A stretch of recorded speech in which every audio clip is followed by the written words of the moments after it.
여러분 안녕하십니까? 법사위가 지난번 해병대 장성을 불러놓고 모욕과 창피를 주고 인격 모독까지 했던 일 기억하시죠? 그럼에도 불구하고 이번엔 그들끼리 야당 의원들끼리 싸우는 장면이 공개되었습니다. 얼마 전 법사위가 열렸을 때 감사원이 증인을 출석시키고 질의 순서를 놓고 서영교와 정청래가 충돌했습니다. 서영교, 정청래, 장경태 등이 있었습니다. 이들은 모두 이성윤, 전현희처럼 걸걸한 말로 유명한 사람들이죠. 이들이 가만히 있으면 비판하고 공격하고 조롱하는 걸 멈출 것 같지가 않습니다. 박지원, 이재명을 방탄하기 위해 모인 이들입니다. 그들은 전문성보다 공격과 조롱으로 상대방을 제압하려는 사람들이죠. 지난번 해병대 사령관이나 사단장이 왔을 때 그들을 공통의 적으로 생각해 공개적으로 공격했지만 정작 상대당이 없을 땐 자기들끼리 다투는 모습을 보였습니다. 서영교와 정청래의 충돌 장면을 보면 질문 순서를 놓고 싸우는 모습이 적나라하게 드러납니다. 순서가 바뀌는 걸 알면서도 왜 가만히 있는 겁니까? 서영교 원내대표가 불렀지만 안 계셨습니다. 그렇다고 무작정 기다릴 수는 없죠. 질의는 계속돼야 했고 법사 열차는 정시에 출발했습니다. 제가 이런 얘기 하고 싶지 않지만 위원장님께서 사전 회의하자고 하셨습니다. 저는 그런 말을 한 적이 없습니다. 짧게 나온 내용이지만 그 당시 서영교와 정청래 두 사람만 싸운 게 아닙니다. 원래 순서를 놓고 싸운 게 아니죠. 순서가 바뀌면서 박지원이 5번째였는데 서영교가 부르니까 없었고 박정도 없었습니다. 그래서 장경태가 하라니까 서영교가 반발한 겁니다. 늦게 들어왔다고 해서 사전 회의를 들은 적이 없다. 그러자 옆에 있던 사람들이 싸우지 마라고 말했습니다. 그 당시 상황을 보면 거세게 항의하는 모습을 알 수 있습니다. 안 계셨지만 무작정 기다릴 수는 없죠. 그래서 이건태 의원님 질의를 시작한 겁니다. 저희는 바로 들어갔고요. 사전 회의를 하자고 한 적이 없습니다. 그러면 사전 회의 후 바로 들어왔어야 했는데 정보자 이야기에서 조를 해달라고 했죠. 여기까지 법사위에서 벌어진 소란스러운 현장을 전해드렸습니다. 이 상황이 얼마나 충격적인지 잘 보여주는 대목입니다. 그럼 그 당시 상황을 좀 더 상세히 살펴보겠습니다. 법사위에서 질의 순서가 바뀌며 서영교와 정청래 간의 충돌이 있었던 장면을 다시 보겠습니다. 서영교 의원은 질의 순서가 바뀌는 걸 알면서도 가만히 있는 이유가 뭐냐고 따졌습니다. 오늘부터 제가 불렀습니다. 안 계셨어요. 그런데 기다릴 수는 없죠. 질의는 계속돼야 했고 법사 열차는 정시에 출발했습니다. 라고 말했습니다. 이에 정청래 의원은 위원장님께서 사전 회의를 하자고 하셨습니다. 하지만 저는 그런 말을 한 적이 없습니다. 라고 반박했습니다. 이런 상황에서 싸우지 말라는 다른 의원들의 중재에도 불구하고 서영교와 정청래의 충돌은 더욱 격화되었습니다. 결국 서영교 의원은 무작정 기다릴 수는 없죠. 질의는 계속돼야 했고 법사 열차는 정시에 출발했습니다. 사전 회의를 하자고 한 적이 없습니다. 라고 재차 강조했습니다.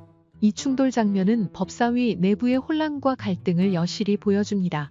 특히 서영교 의원은 질의 순서가 바뀌는 걸 문제 삼으며 강력히 항의했지만 정청래 의원은 사전 회의가 없었다며 반박했습니다. 이 과정에서 두 의원은 서로를 비난하며 싸움을 이어갔습니다. 이러한 상황은 법사위 내부의 갈등과 분열을 극명하게 보여주는 사례입니다. 특히 이재명 방탄을 위해 모인 의원들이 서로 공격하고 비난하는 모습은 국민들에게 큰 충격을 주고 있습니다. 법사위의 기능과 역할이 의심받고 있는 상황에서 이번 충돌은 법사위의 권위와 신뢰를 심각하게 훼손하고 있습니다. 결국 이러한 갈등과 충돌은 법사위의 기능과 역할을 약화시키고 국민들에게 불신을 심어주고 있습니다. 법사위가 정치적 논쟁의 장이 되는 것은 물론 의원들 간의 갈등이 심화되면서 법사위의 역할과 권위가 훼손되고 있습니다. 이는 법사위가 국민들에게 신뢰받는 기관으로서의 역할을 수행하기 위해 반드시 해결해야 할 문제입니다. 이상으로 법사위 내부의 충돌과 갈등을 전해드렸습니다. 앞으로 법사위가 이 갈등을 어떻게 해결해 나갈지 그리고 국민들에게 신뢰를 회복할 수 있을지 지켜봐야 할 것입니다. 강력하고 충격적인 정치 기사, 혼란의 국회, 극단의 발언과 갈등. 한국 정치의 현주소는 과연 어디로 가고 있는가? 최근 국회 법사위에서 벌어진 상황을 보면 평소 치고받고 싸우던 이들이 이제는 서로에게 칼날을 겨누고 있는 모습이 그려진다. 서영교 의원과 박은정 의원의 부재. 박은정 의원님이 안 계셨고 보좌진도 없었습니다. 그래서 질의를 계속해야 했습니다. 법사위는 정시에 출발했고 저는 서영교 의원님을 불렀습니다. 그러나 역시 안 계셨습니다. 이런 상황에서도 기다릴 수 없었던 의원들은 바로 이건태 의원님과 함께 질의를 시작했습니다. 지금 법사위의 야당 의원들을 보면 자기 주장만 강한 이들이 모여있는 상황입니다. 치고받고 싸움의 장, 법사위. 야당 의원들이 모여있는 법사위는 그야말로 싸움의 장입니다. 국민의힘 의원들은 조용히 해, 마이크 꺼 라는 외침을 반복하며 소란을 일으킵니다. 하지만 정작 그들은 점잖게 이야기하는 척하며 서로를 비난하고 있습니다. 서영교 의원은 자신의 강한 주장을 펼치며 우리에게 소리를 지르는 것은 무리입니다. 라고 강하게 외쳤습니다. 이런 상황에서 정청래 의원은 이 회의는 마치 5분도 제대로 진행되지 않는 것 같다며 비판했습니다. 서영교 의원은 과거에도 여러 차례 논란에 휘말렸습니다. 딸을 인턴으로 채용하고 정치 자금을 부적절하게 사용한 혐의로 많은 비판을 받았습니다. 또한 법사위에서 국회의원으로서 판사를 불러 자신의 지인 조카의 범죄를 선처해달라고 요구한 사실도 밝혀졌습니다. 이러한 행위는 많은 국민에게 충격을 주었습니다. 정청래 의원 역시 수많은 논란의 중심에 서 있었습니다. 그의 발언은 항상 논란을 일으켰고 주변 인물들 역시 마찬가지였습니다. 장경태, 박지원 등도 비슷한 행태를 보이며 국회의 품격을 떨어뜨리고 있습니다. 국회의원들은 국민을 대표해 국사를 논하는 자리에서 오히려 서로를 공격하고 비난하며 시간을 보내고 있습니다. 이러한 상황에서 과연 국회 개혁이 가능할까요? 지금의 한국 정치는 극단적인 갈등과 분열로 인해 큰 위기에 처해 있습니다. 정말로 한국 정치 큰일 났습니다. 국민의힘은 미디어 특위는 지난 30일 논평을 내고 김 의원은 아무 힘없는 방통위 창구 직원들에게 이름이 뭐냐, 직책이 뭐냐, 책임져라라고 위협하고 겁박했다며 창구에 앉아있던 공무직 여성 직원은 끝내 눈물을 쏟고 말았다. 고 말했다.